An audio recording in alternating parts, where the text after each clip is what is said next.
I own an imaginary apartment house in the center of Mexico City.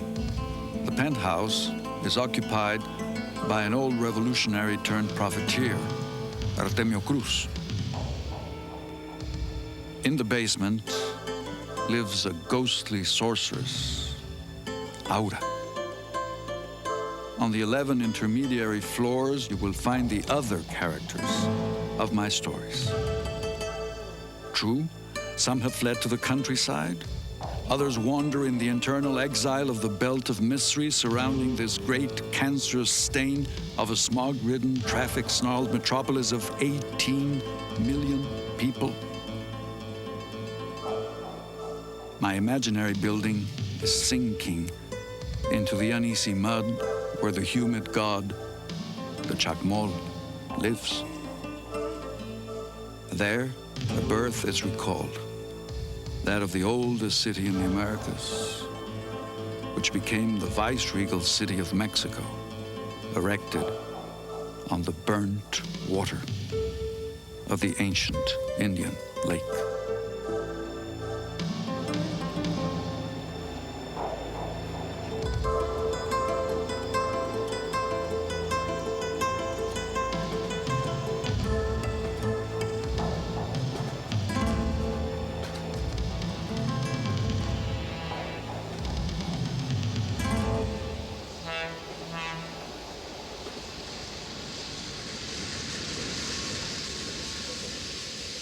In his world of memory and desire, there is Mexico and there is the other city, Washington, where Carlos Fuentes lived as a child. It is foreign, exotic, the capital of the gringos, but to Fuentes, it is strangely familiar, part of his inner landscape.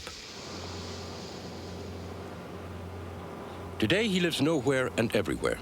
He is the itinerant intellectual, a creature of trains and jumbo jets, a citizen of Mexico by will and by imagination. I arrived in Mexico City when I was 15 years old, after having been raised abroad in South America and the United States, with an idea of Mexico and of Mexico City, and I wanted to confront that imagination of the city and of the country with the reality. And out of the disparities, out of the deep chasms between my imagination and the reality, my novels were born. In his novel, The Old Gringo, now adapted to the screen, Fuentes infuses the Mexican Revolution with magical visions and private dreams.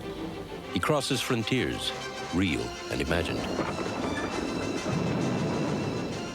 One of the things that struck me deeply was the way Carlos described the border between the United States and Mexico as a scar. I think that the role that he plays, both as a writer and as a diplomat, to heal the wound is very real. Jane Fonda stars in the movie version of The Old Gringo, along with Gregory Peck and Jimmy Smits. It is a passionate, violent story, an allegory about the turbulent, anguished relationship between the United States and Mexico, one of Carlos Fuentes' burning obsessions.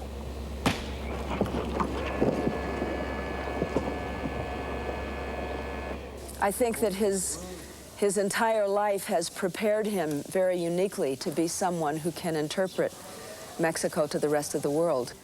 No one writes more eloquently about Latin America or perceives it with a paradoxically American eye, a North American eye, because his sensibility is very much that of yours and mine.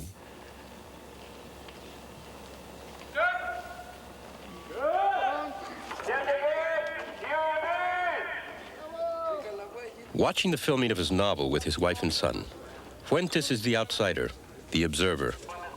It is one of many roles he has played. Mexican ambassador to France, professor at Harvard, political activist. 12 of his books have been published in the United States, including his classic story of revolution and betrayal, The Death of Artemio Cruz. More than any other novelist, Fuentes has created the image of Mexico. Yet he lives much of the time in the United States and Europe. At the age of 60, he's still restless, forever searching, forever crossing borders. Carlos Fuentes, Doctor of Laws, In service to his nation, in achievement in literature, he displays a sharp but friendly concern for the future of this hemisphere and for the plight of mankind. Fuentes is that rare breed, a serious writer of fiction and an intellectual who has become something of a star. But Fuentes' art and politics arouse strong feelings, and he is not universally admired. His support for the Sandinistas, for example, infuriates many critics. The conservative magazine Commentary scorns Fuentes as Montezuma's literary revenge. The New Republic caricatures him as a guerrilla dandy. The author of the article, Enrique Krause, calls Fuentes a fraud. But Fuentes, a man of ferocious will and powerful ego, has always thrived on provoking the literary and political establishment. I was fortunate or unfortunate, as you may see it, with having an early success in the Spanish language in Mexico, in Latin America. And it's very tempting to repeat that success forever and say, I'm going to lose my audience. If I don't write The Death of Artemio Cruz every year, why shouldn't I do it? And I'll be successful and repeat the success forever. I hate that. That is for me the negation of risk. And without risk, I think there is no art, no literature. You are always, you should always be on the edge of a cliff and about to fall down and break your neck and take a big somersault and land you don't know where. Maybe on the other shore, maybe in the bottom of the canyon. I don't know, but life wouldn't be worth living if you were simply repeating the formulas of your success forever and ever. I've lost audiences. I've recovered them. I've been thrashed by the critics. I love having critics for breakfast. I've been having it for 30 years in Mexico, just eating them like chicken for breakfast and then throwing their bones away. They have not survived. I have. And I go on doing it through risk, through the assumption of risk in writing. Carlos Fuentes is a man of many personas and many contradictions. He is rebellious and cosmopolitan, avant-garde and traditional, Hispanic and Anglo, a Renaissance man, or as his critics charge, a chameleon. Fuentes has been inspired by many sources. One of the earliest and strongest spirits to seize his imagination was the United States.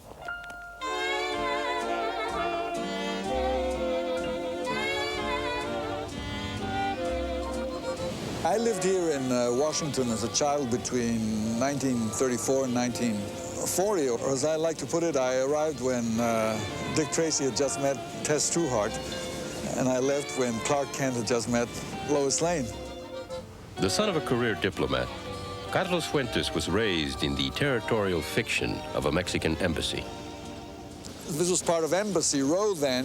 You had many embassies. I remember falling in love with the daughter of the Lithuanian ambassador who lived down there in the corner. A very beautiful flaxen-haired little Slav girl of 6 or 7. And inviting her to my parties to break piñatas. But that's as far as I got. Another case of a dream coming true. Outside his country's embassy, Fuentes was captivated by the energy and vibrancy of the New Deal. He recalls President Roosevelt with great affection. Every year at the White House, President Roosevelt received the children of diplomats. First we went to NBC and made an appeal over the radio for peace and good relations, dressed in our national costumes. I got to do that one year. It was a very important year, 1939.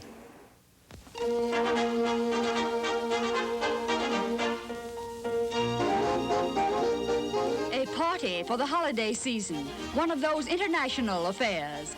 Children of the foreign legations in Washington, and 5 little Latin Americans say Happy New Year in Spanish. Felices Pascuas y próspero año nuevo.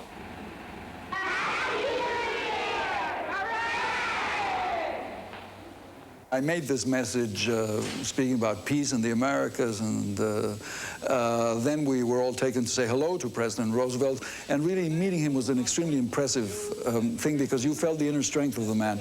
You saw that this man who was crippled and who was suffering physically had the most extraordinary inner resources. But Fuentes' love affair with the United States would soon be jarred. by the politics of oil. I went to school and I was very much liked. I spoke English and I took part in all activities and was considered one of the gang, I guess, until something happened, which was the expropriation of oil in Mexico in 1938 by President Cárdenas. And there was a lot of noise, a lot of excitement in this country because of that fact. The first third world country that expropriated the resources of the subsoil.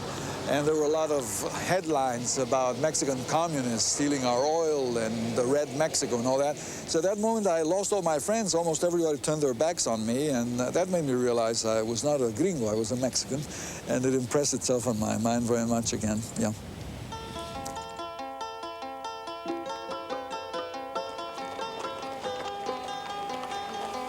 Remember this country. It is not one. There are 1,000 countries with a single name. You will carry with you the red deserts, the hills of prickly pear and maguey, the world of dry cactus, the lava belt of frozen craters, the roads across the drought country, the Indians who lack a common tongue, the churches and altar pieces. You will carry these with you. They have entered your guts, the land of your birth. You will not die without returning to it.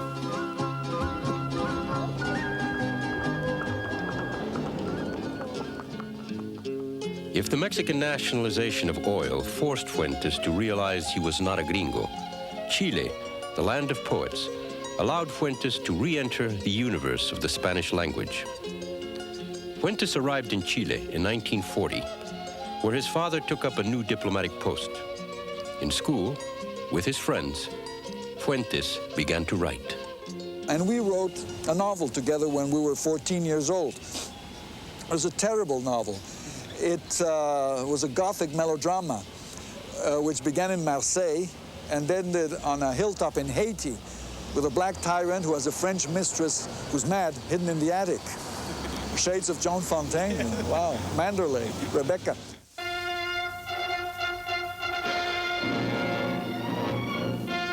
From Buenos Aires. Just 3 years after Argentina's military clique seized power, Colonel Juan Perón signs the book to become Argentina's 29th president. In 1943, during Perón's rise to power, Fuentes' father was transferred to Argentina. It was a radical change.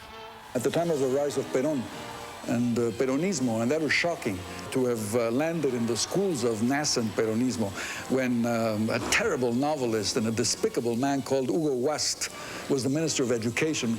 He had given a fascist imprint to the schools in Argentina, I remember. So I asked not to go to school. I couldn't take it.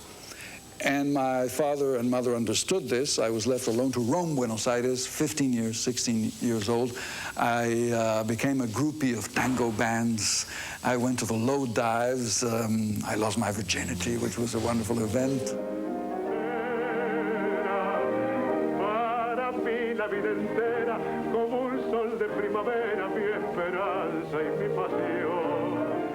But the dangers of World War II cut short Fuentes' romance with the tango. As Mexico's charge d'affaires, Fuentes' father had the difficult assignment of trying to get Argentina to break relations with Hitler and Mussolini. He decided his family should return to Mexico. For the first time in his life, Carlos Fuentes would confront the realities of his own country.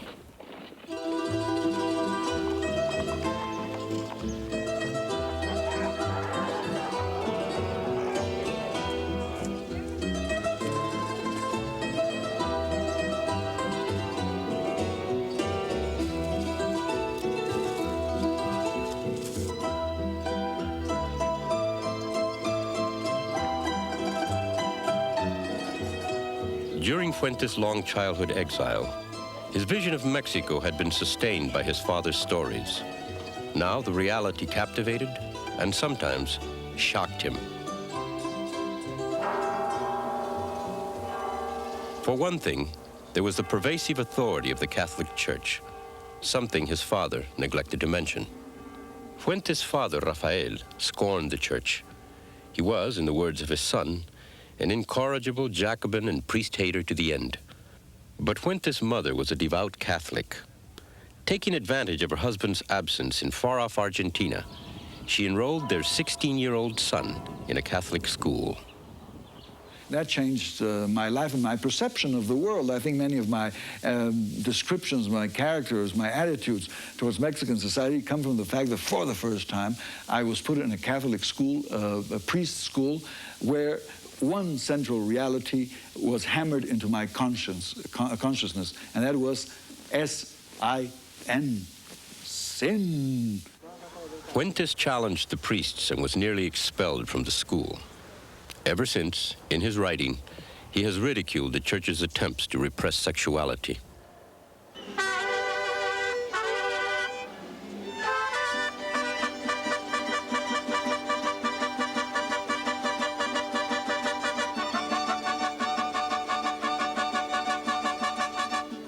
Fuentes rebelled against the Catholic Church and strayed from the bourgeois propriety of his diplomatic family. He wandered the streets of Mexico City at night, indulging in bars and brothels, savoring the characters he met. It was very garish, very extraordinary. You made friends with the whores, with the mariachi bands, with sorcerers, and there was Hollywood characters, the European aristocrats, the shady Casablanca characters that abounded in Mexico. So this was all, you see, nourishment for a would-be writer, for a writer who was beginning. Determined by now to be a writer, Fuentes searched for the language, the style, to describe his dreamscape, his nocturnal city. His parents had other ideas.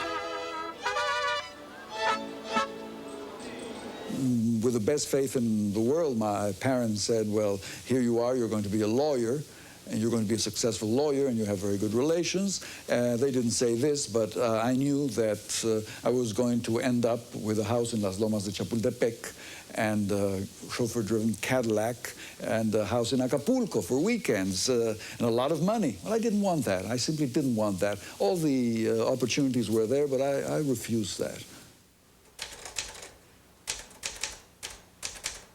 As a writer, Fuentes never starved. And today, his success has made him prosperous. He lives and works in comfort wherever he happens to be in the world. Although he did graduate from law school and began a career as a diplomat, he knew it was a charade. He rejected this ready-made destiny and began to write.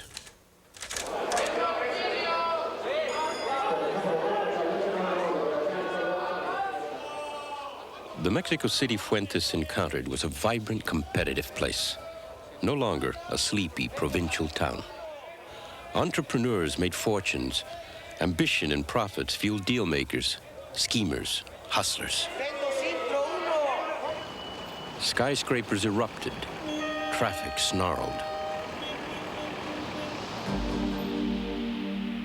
But beneath this modern city, Fuentes saw an older civilization, a buried Aztec city.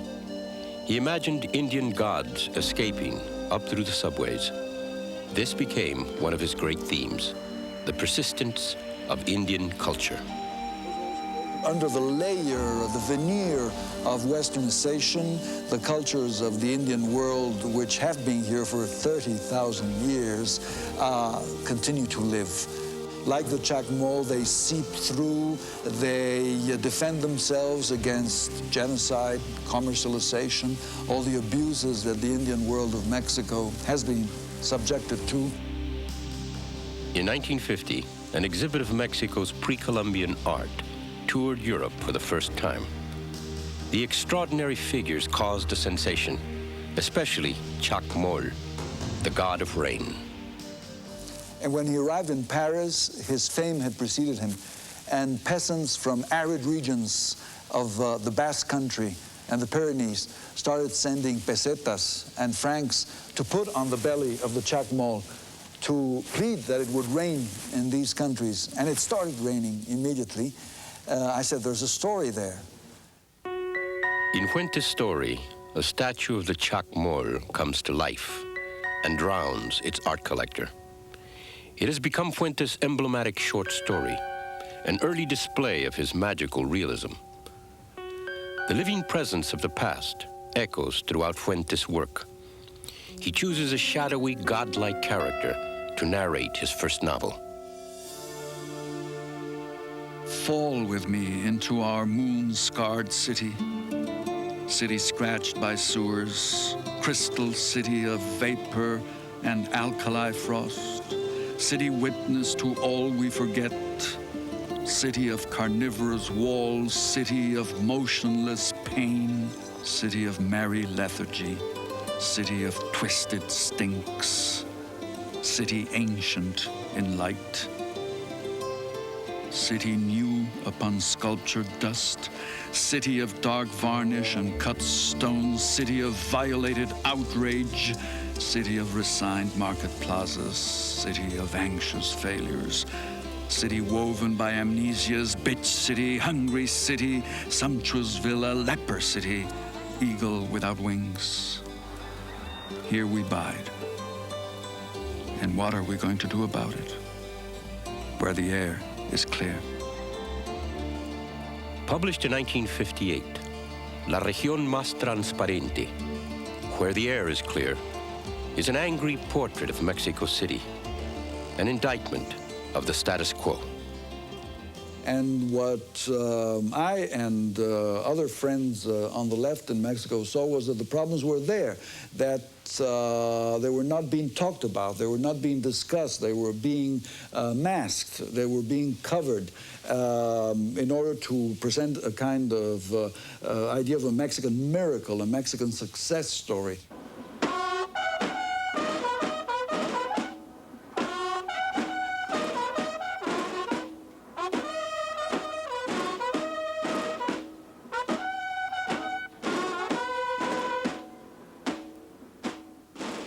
Mexican society tended to be rather monolithic. I mean, it was run by one party. It was extremely nationalistic. What Fuentes did was to burst through that unified picture. He showed that, in fact, the goals of the revolution were not being implemented, that corruption was eroding the society.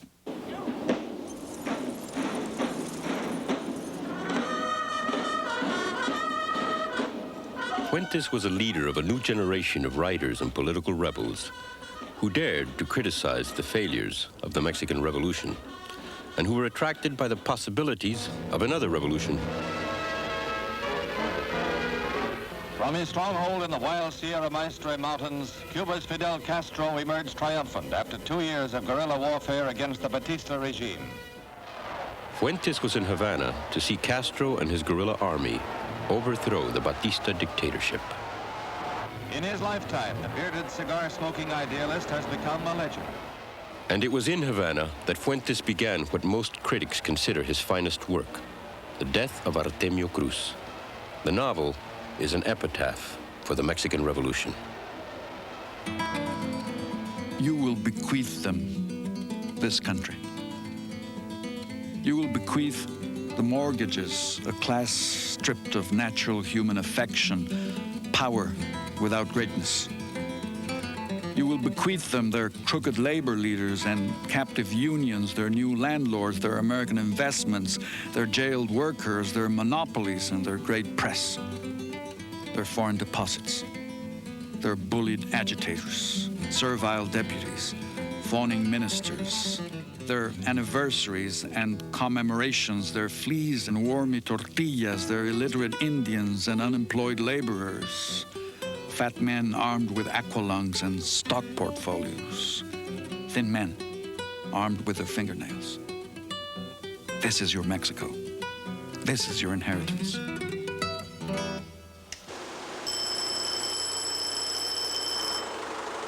Artemio Cruz is a kind of Mexican Citizen Kane. It is a story of a powerful, corrupt newspaper publisher who uses his paper to crush political dissent and expand his financial empire. Artemio Cruz is a new breed of Mexican robber baron, a poor mestizo who begins by fighting for social justice in the Mexican Revolution and ends by betraying his compañeros, his cause, his country. The story is told in a series of flashbacks as Artemio Cruz lies dying, and Fuentes, always experimenting, uses an unorthodox narrative technique, intercutting 3 voices speaking in 3 different tenses. The actual organization of the novel in 3 persons and 3 times came to me as I plunged in the month of November into the icy waters of the North Sea in Holland at Scheveningen, and the flash came to me as a reaction. Probably I thought I was going to die of a heart attack or drowning. I said, I must do something with my literature before I die. And it was the sense of the organization of that novel, yeah. Fuentes' innovative, if sometimes confusing, narrative style and his caustic social criticism jolted the Mexican cultural scene. I think that's one thing that he really did. He really shook things up in the early part of his career. And then the other thing that was very interesting was that in the early 60s, after the Cuban Revolution, Vargas Llosa and Garcia Marquez and Fuentes were all in favor of the Cuban Revolution. And so there's a way in which their political activities and their literary activities at that time went hand in hand. I mean, they were thought of as writers who represented new and revolutionary voices in Latin America, as indeed they did. Fuentes, his friend Gabriel Garcia Marquez, who would later win the Nobel Prize, and Mario Vargas Llosa, the great Peruvian writer, led what became known as the boom, the sudden international surge in popularity of Latin American writing. You know, first rate is first rate. And they are, in truth, 3 absolutely first-rate world writers. And you can't think of them just in terms of being Spanish language writers or South American writers. They're world-class writers, all 3 of them.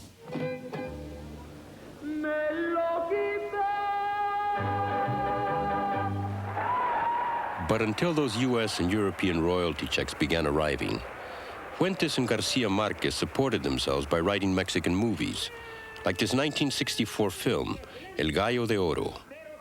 You know, Garcia Marquez and I had a kind of team union for writing films in order to finance our novels in the early 60s. And we did finance it, but I don't think we were very good film writers because we spent too much time writing the script and saying, should this comma go here?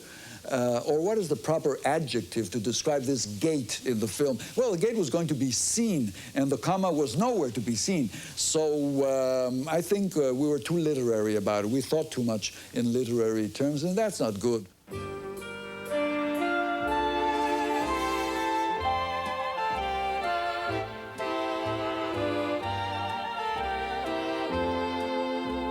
Fuentes has been addicted to movies ever since his childhood infatuation with Hollywood stars. And when Fuentes married for the first time, it was to a Mexican film star, Rita Macedo.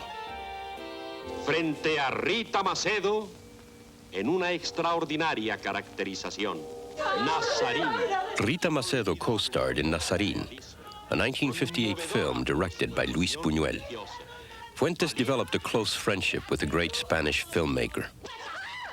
We had a lot of discussions, especially about filming and writing, about seeing and working with words. And he said, you know, it's very different. You have a verbal memory, which I envy. I can't even write a postcard to my mother. It doesn't come out, but I can see things. And I have a visual memory. I said, well, I envy you your visual memory. I can't shoot 2 minutes of film. I don't know what to do with sight. I know what to do with words. So there's a difference between verbal memory and visual memory. And I respect that difference very, very much.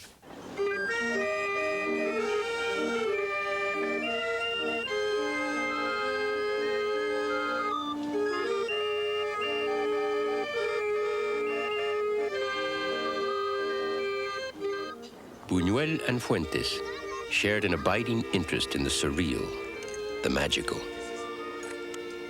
I think this is a magical country.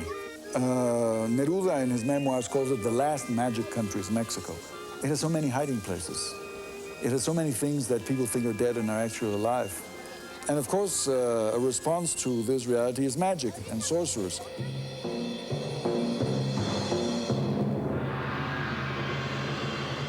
The skeletons, the secret herbs, The eccentric mix of Christian and Indian superstition invaded Fuentes' dreams and animated his art.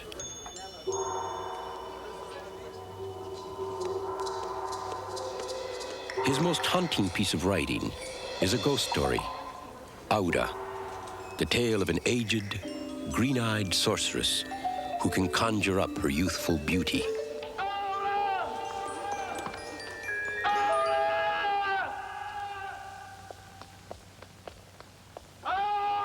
Your scream is an echo of Aura's. She's standing in front of you in your dream, and she's screaming because someone's hands have ripped her green taffeta skirt in two, and then she turns her head towards you with the torn folds of the skirt in her hands, turns towards you and laughs silently with the old lady's teeth superimposed on her own, while her legs, her naked legs, shatter into bits and fly toward the abyss.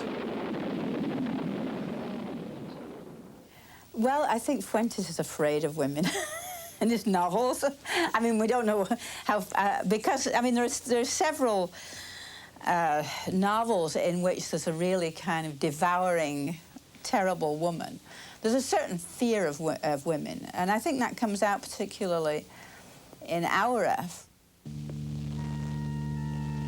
Some feminist critics attack the character Aura as a female archetype.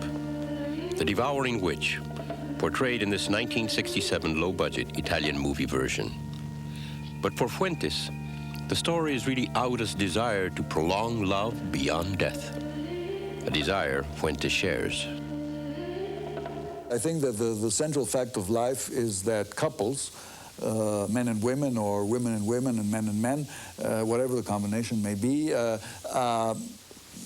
know that they're there in the flesh, but that one day the other member of the couple will not be there. That death is an inevitable presence in love.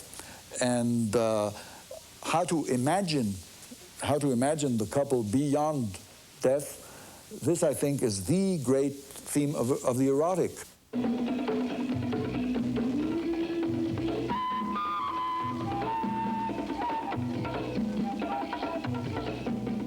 Eroticism is a response of love to death. It is the affirmation of sex beyond death. One day she will not be there, or I will not be there, and I will not be able to embrace her and to love her and to make love to her, or she to me. And how can I overcome that natural fact, that biological fact, which is a mere biological fact? I must imagine something to defeat that. And then one of the ways of doing it is to write books and to write literature. Emily Bronte knew that, certainly.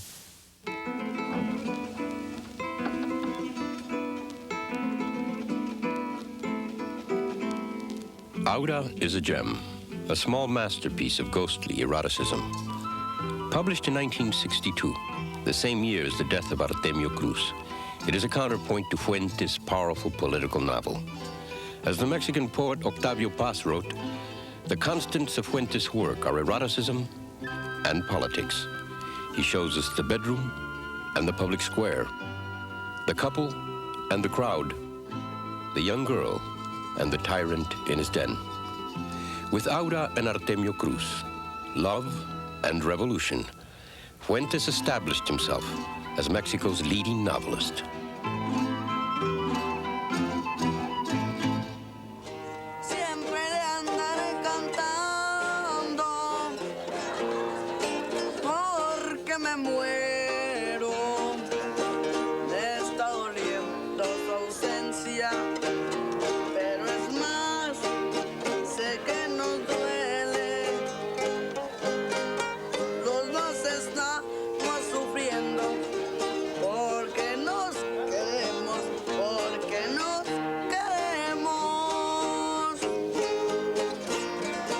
By the mid-1960s, despite his success, Fuentes was getting restless.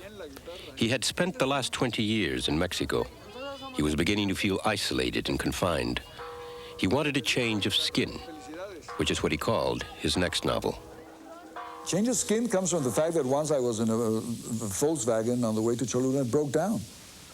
I said, oh my God, to spend the night in Cholula, what can you do with it? Well, you can imagine a novel beginning with a Volkswagen breaks down in Cholula, and you're stranded with a kind of Lolita girl who says, I need Coca-Colas. That's all I need. If there are Coca-Colas, we'll spend the night. I said, okay, it's the beginning of a novel.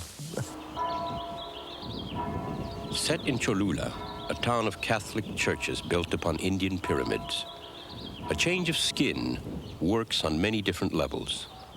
The narrative follows 4 people, an ex-Nazi, an American, and 2 Mexicans, traveling together on a strange journey.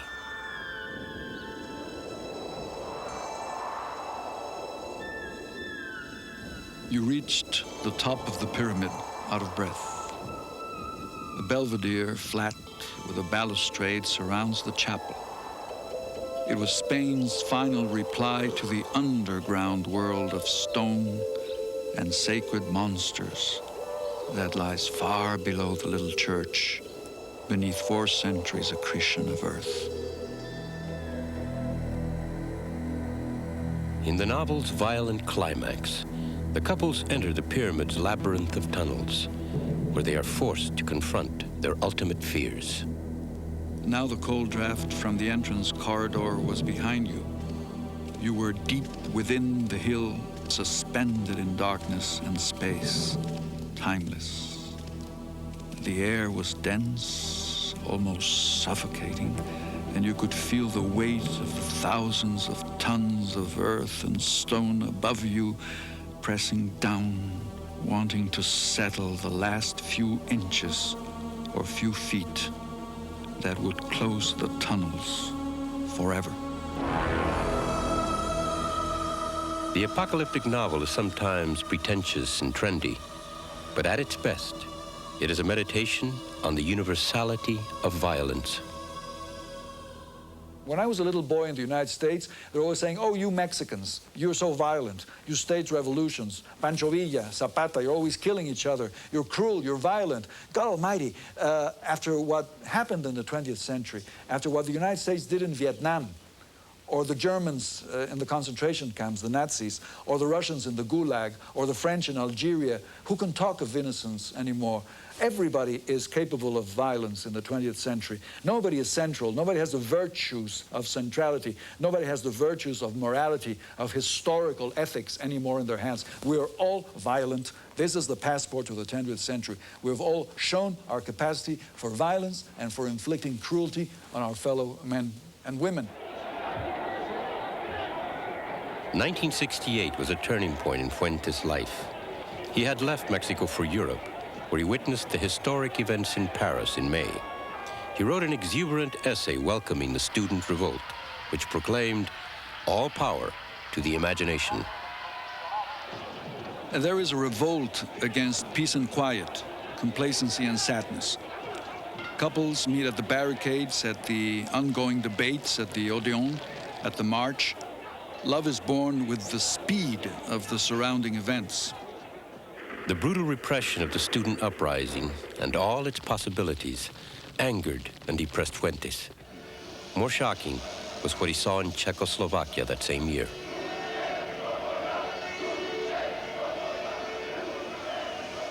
How was one to understand that now the Russians were here, entering Prague on their tanks to crush communists in the name of communism? How to understand it? Anger. A girl offers a bouquet of flowers to a Soviet soldier riding atop his tank. The soldier reaches forward to take the bouquet and kiss the girl. The girl spits in his face. As he watched the Russians suppress the Czech experiment in democratic socialism, Fuentes' only consolation was the birth of his great friendship with Milan Kundera, 2 writers living in eccentric cultures in the shadow of great powers. Always politically outspoken, Fuentes has had his share of difficulties with the U.S. government. During the 1960s, the State Department repeatedly barred him from entering the country. Right up until 1988, he had to apply for a special waiver every time he wanted to visit. Up until 20 minutes ago, practically, until the McCarran Act was repealed, the business of getting Carlos in and out of America required me to sign pieces of paper all the time saying he was coming here for this purpose and that, which, of course, revolting and nonsense, I might add. But that has been changed. What has not changed is Fuentes' message. Many of our countries are struggling to cease being banana republics. They do not want to become balalaika republics. Do not force them to choose between appealing to the Soviet Union or capitulating to the United States.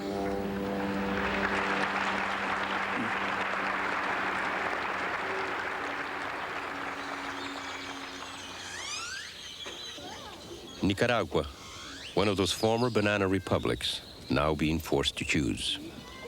In January 1988, Fuentes and his close friend, the novelist William Styron, came to see for themselves.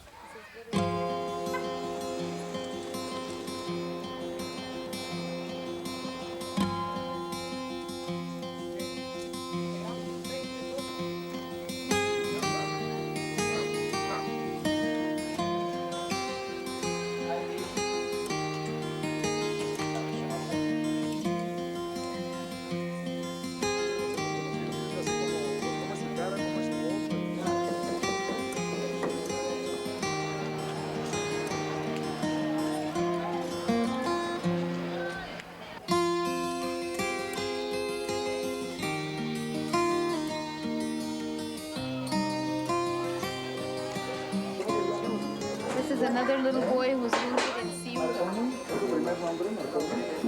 There was an attack, and then we got caught in between the crossfire.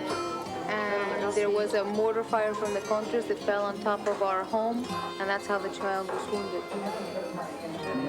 I think that the American policy, if one can call it so, towards Nicaragua is not based on the national security of the United States, but rather on the national insecurity of the United States. This small country, the size of New York State, with barely 3 million people, has declared its independence from the United States. It's been manipulated, it's been humiliated, it's been occupied by the U.S. Marines, it's been ruled through American puppets. Critics accuse Fuentes of being a romantic revolutionary, intoxicated by insurrection. But he's not blind to the failings of revolutions he has supported. These days, Fuentes says Cuba needs more democracy and civil liberties. In the case of Nicaragua, however, he argues that the main problem is the refusal of the United States to recognize Nicaragua's independence. I would love it if a Swiss coffee maker invented a formula for instantaneous democracy, like instant coffee, you know, by which Nicaragua could become Sweden overnight. No, Mexico did not become Sweden. It has not become Sweden or Norway or Denmark after 70 years of revolution. Yet the United States is being able to live with Mexico. The problem is not democracy.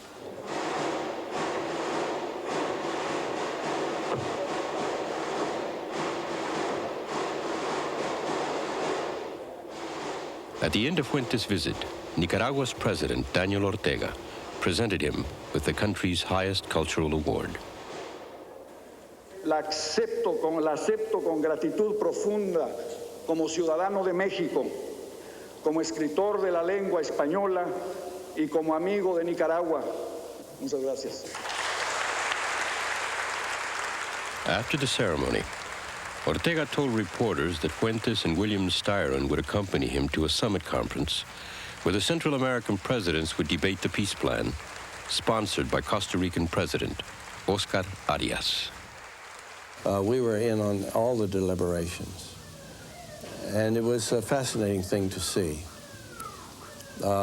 Arias, for example, I felt that he felt that Carlos was a valuable intermediary between the peace plan and Ortega. The Sandinistas made concessions at the talks, leading to a ceasefire in Nicaragua. But real peace remains elusive. For Carlos Fuentes, the writer-diplomat, politics and art are inseparable.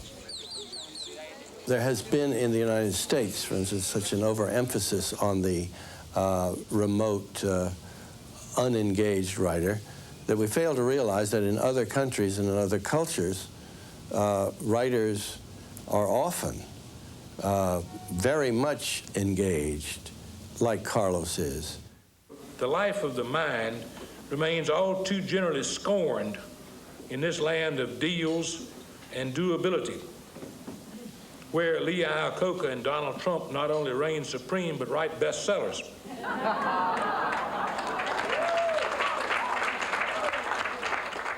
Carlos Fuentes, however, has not only the sensibility of an artist, but the rich curiosity and the challenging skepticism of a true intellectual. Don't classify me, Fuentes tells his critics. Read me. I'm a writer, not a genre. His novels range from political spy thrillers like The Hydra Head to excessive Baroque tapestries like Terra Nostra. I think I was born with Terra Nostra because it's the spiritual biography of anyone who speaks Spanish, you know. It's full of the ghosts and of the dreams and the desires. I think like Christopher Unborn, I was hatching Terra Nostra in my mother's womb.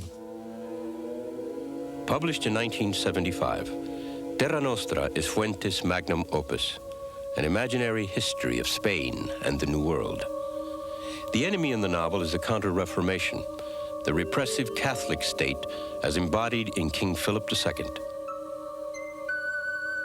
Fuentes' heroes are the heretics, the rebels. The novel is as sensual, surrealistic, and disturbing as the art of Hieronymus Bosch.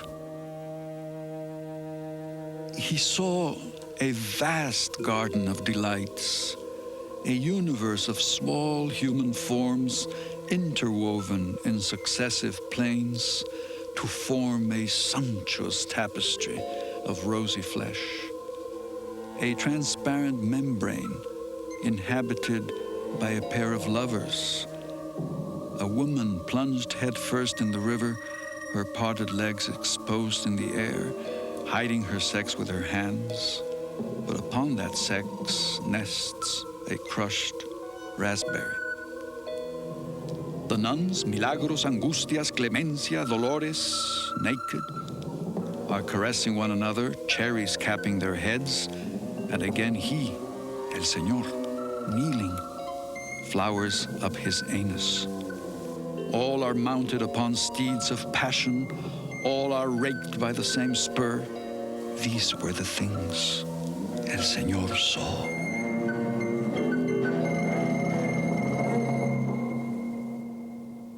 Even some of Fuentes' most loyal readers are intimidated by Terra Nostra's avalanche of dense Joycean prose. Terra Nostra es un libro muy dificultoso y que en verdad si cualquiera de nosotros le preguntara al grupo de sus amigos, oye, ¿tú has leído Terra Nostra? Estoy seguro que la mayoría diría que no. Creo que por ahí hay un chiste que hacen que el maestro Fuentes escribió Terra Nostra durante una beca que se le daba y alguien hizo un chiste diciendo que para leer Terra Nostra se necesitaría una beca. The New York Times called Terra Nostra a colossal Hispano-American creation myth, a magnificent failure. But Milan Kundera hailed the book as an apocalyptic dream, a radical new form of the novel. Yes, he dedicated Terra Nostra to me. He wrote the most part of Terra Nostra, I suppose, because he had Terra Nostra in mind for years, but he really wrote Terra Nostra physically with me in Paris when we eloped and went to Paris. Silvia Lemus, a Mexican television journalist, married Fuentes in 1973. It's like a thunderbolt that falls on your head, and that's it. I mean, you're not going to explain it or anything. I had been married, I had led a kind of Don Juanish life for many years, and well, I met Sylvia, and we had children, and I found a stability that was perhaps what I was really looking for. Silvia and Carlos Fuentes roam the world like elegant gypsies, with their daughter Natasha and their son, Carlos Jr. But Fuentes, the intellectual vagabond, has returned in his recent fiction to the Mexican realities and enigmas that provoked his early work. He's currently researching a novel about Emiliano Zapata, the peasant revolutionary. And his latest novel, Christopher Unborn, soon to be published in English, is a darkly comic Orwellian warning about what might happen to Mexico if it fails to deal with the staggering problems of poverty and pollution.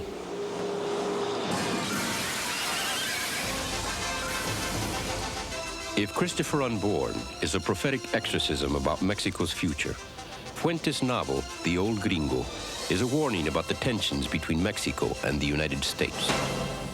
Nowhere else in the world does the richest country share a border with one of the poorest underdeveloped countries. And the history that we've shared around this border is so extraordinary. And he said, well, as a matter of fact, I'm writing a story, a novella, he called it, about Ambrose Bierce. Fuentes had long been fascinated by Ambrose Bierce, the muckraking journalist from San Francisco who disappeared in Mexico during the revolution. Gregory Peck plays Bierce in the movie. He's a storyteller, he's a raconteur, he's theatrical, and he makes the decision as he gets on in years that he will choose his own way of dying. So he goes to Mexico to observe, and if he can, to take part in the Pancho Villa Revolution of 1913. And as he says, if you hear about me, as he writes to a friend, lined up against a Mexican stone wall and shot to rags, it's not a bad way to go. Better than old age, disease, or falling down the cellar stairs. He's that kind of a fellow. Sound, speed, camera, cameraman, action! These papers mean nothing. Take your general away from here. Get him out of this hacienda. No! Oh.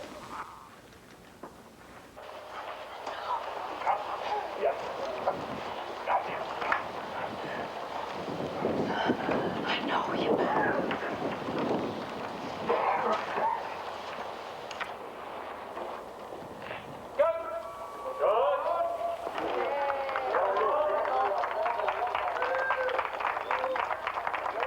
For Fuentes, The Old Gringo is part history, part autobiography.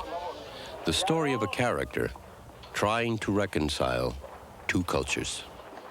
He describes himself as perhaps the only Mexican Calvinist at the time, and certainly the only Mexican that preferred grits to guacamole. And his journey to becoming a Mexican, and I began to realize Carlos Fuentes is Harriet. He's my character. When Jane Fonda tells me that, she has discovered that I am Harriet Winslow because I have a Calvinistic mentality and must work every day or go to hell and all these things. Well, yes, but no, there is something of you in a character, but then there is something else. The literary character with whom Fuentes most deeply identifies is Don Quixote, the pilgrim of imagination, the knight on a ceaseless quest. Yo quisiera haber sido caricaturista político.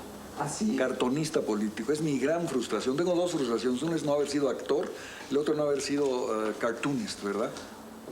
And like his close friend, the Mexican artist José Luis Cuevas, Fuentes lives a life of perpetual motion. It's like a shark. You know, the shark, if it does not stay in constant motion, dies. It goes to the bottom of the ocean and dies. I think that's what Carlos does. He's to stay alive. I never have his phone number because it's always changed. The world is not over yet. We are unfinished men and women. What is unwritten is vastly greater than what is written.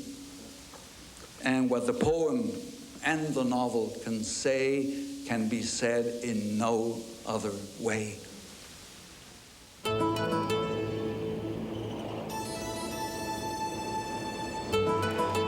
There is no creation without tradition. No one creates from nothing. I went back to Mexico, but knew that I would forever be a wanderer in search of perspective. Washington, Santiago, Buenos Aires, Mexico City, Paris. Only with all the shared languages, those of my places and friends and masters, am I able to approach the fire of literature and ask it for a few sparks.